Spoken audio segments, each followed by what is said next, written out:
one of the more serious categories. So I'm sorry to make you sad. But with that, I mean, it's kind of like Duo in the way that it goes from like a teaser bit to an intro and then into my main piece. So with that, I'll get started.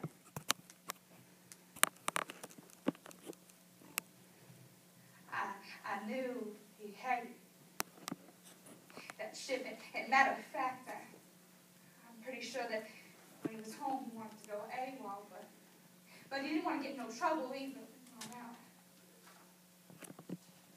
Now I wish I would have never let him go to the airport. In October of 1992, Dorothy Hodges Holman received the news that spun her world into a mother's worst nightmare. It was then that she received the information that her son had been brutally beaten to death in a park in Japan. He had been assaulted by his own men because he was gay. His injuries were so extensive that every rib had been broken, and every organ in his body had been destroyed. The medical examiner compared his injuries to those sustained by high-speed traffic. For Dorothy, this was a changing point in her life. She began to use her son's unjust death as a way to inspire justice and acceptance for families such as her own. Another American Asking Telling by Mark Wolf. He called me the night before he was killed. He told me that his paperwork was going to be in any day now, and he'd be home before Christmas for good. And then 24 hours later, they was knocking at my door telling me my son was dead. You know, it was a typical Tuesday night. I had just gotten off of work, and I was sitting in front of the TV, and any mother who has somebody in the service knows that if two men come in dress blues, that's something bad. And they told me that Alan had been assaulted in the park in Japan, and that he was dead. And you know, I sat there for about 45 minutes in hysterics before. But you know what? That was nothing compared to the night that they called me from California and told me that I wouldn't want an open coffin. Yeah, that was the worst. You know, up until this point, I had no idea how he was killed. I didn't know if he was shot or if he was stabbed. You know, at first, I didn't even know that it was Americans that had killed him. Shipmates. They were shipmates on the same ship. The Navy wouldn't tell me anything. They would never admit to the fact that Alan was killed because he was gay. Just that Terry Helby was drunk. Terry Helby kept giving different statements. Every time the wind blew, he gave a different statement, so they didn't know what to believe. And Charles Vince, he just kept his mouth shut. He wouldn't say nothing. So eventually they made a deal with him that if he finally told the truth, that he wouldn't be charged with murder. So he finally told the truth, and you know, he was charged with being an accomplice, and he served 72 days. I mean, I can't understand how somebody can do something like that. Even if he hadn't technically done anything, how someone can do something like that and then just be charged with a failure to report a crime. Terry Helby's shoe print is embedded in my son's face.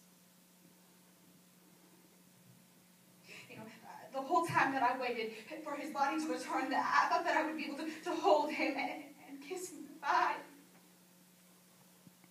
But when we opened that coffin, that was not my son. He looked nothing like my son. And, you know, sure, his hat's there and his pin's there. That's a Schindler, but the stupid glimmer of hope that maybe my boy saw, or maybe they were mistaken. And then the rest of the day, I kept thinking, to go back in there. But I couldn't bring myself to do it. So, at the end of the day, my daughter and her husband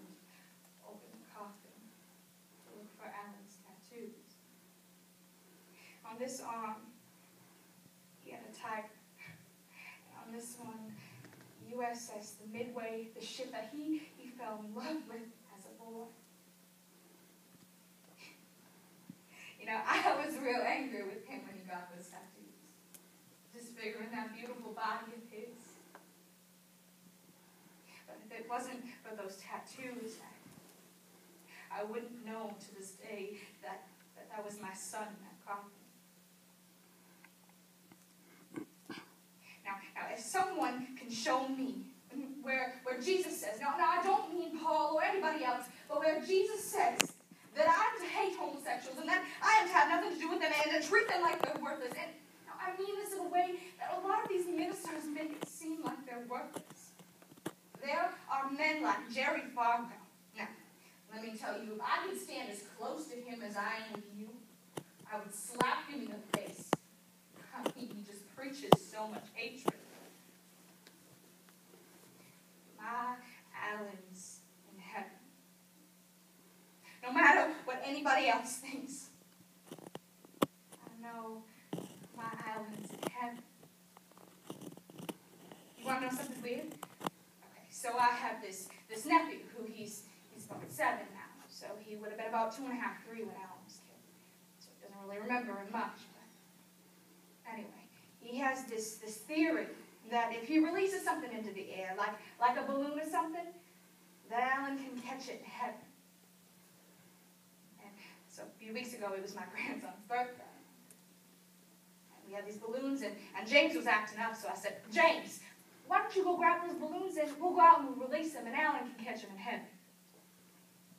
So him and my grandson went out. Balloon in hand. Then they let go. And the wind, it took them away real fast. And pretty soon it was gone. The weirdest thing happened. The second that they disappeared, a storm came. And I mean, like it came like it rained buckets just all at once. And it was gone.